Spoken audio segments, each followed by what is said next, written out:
Le monde du web s'active pour faire la lumière sur la mort de Maeva Frossard. Un mois après sa disparition, Jérém Star espère dissiper le mystère relatif aux conditions qui ont poussé l'influenceuse Maeva Chou au suicide.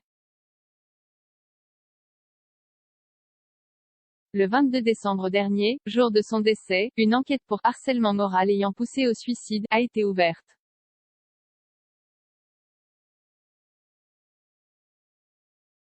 Depuis, plusieurs témoins ont été entendus, rapporte Le Parisien.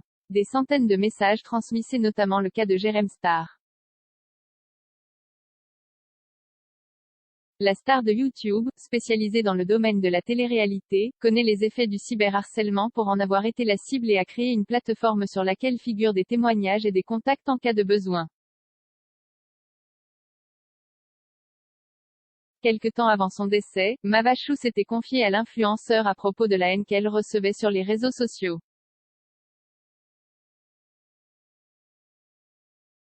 Le lien que les deux personnalités du web entretenaient a permis aux enquêteurs d'interroger Jérém Star en tant que témoin pendant plus de 3 heures ce vendredi, comme il l'a confirmé sur son compte Instagram.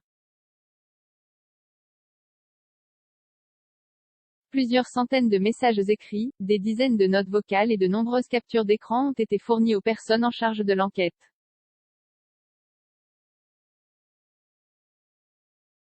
Je trouve ça immonde vis-à-vis de mes enfants. Dans une vidéo publiée le 17 janvier dernier sur sa chaîne YouTube, Jérém Star dévoilait publiquement certains de ses messages dans lesquels Maeva Chou, mère de 4 enfants, reprochait à son ex-mari, Adrien Tchetchinski, lui aussi youtubeur, de porter de fausses accusations. Il essaie juste d'obtenir la garde, en fait. Et il a parlé d'attouchements sexuels sur la place publique. Je trouve ça immonde vis-à-vis de mes enfants, peut-on entendre. Selon son avocat, Maeva Frossard avait déposé 5 plaintes depuis mai 2020 en raison des attaques la visant en ligne. Juste avant sa mort, la youtubeuse avait porté plainte contre son ex-mari et contre X pour harcèlement moral et provocation au suicide.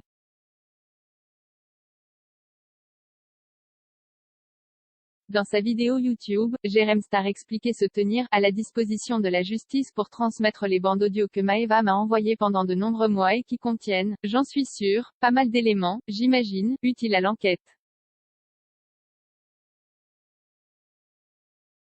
L'information judiciaire devrait permettre d'éclaircir les conditions de la mort de la mère de famille de 32 ans.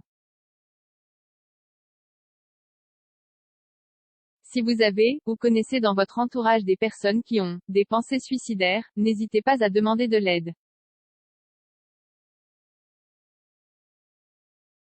Le numéro national de prévention du suicide est le 3114.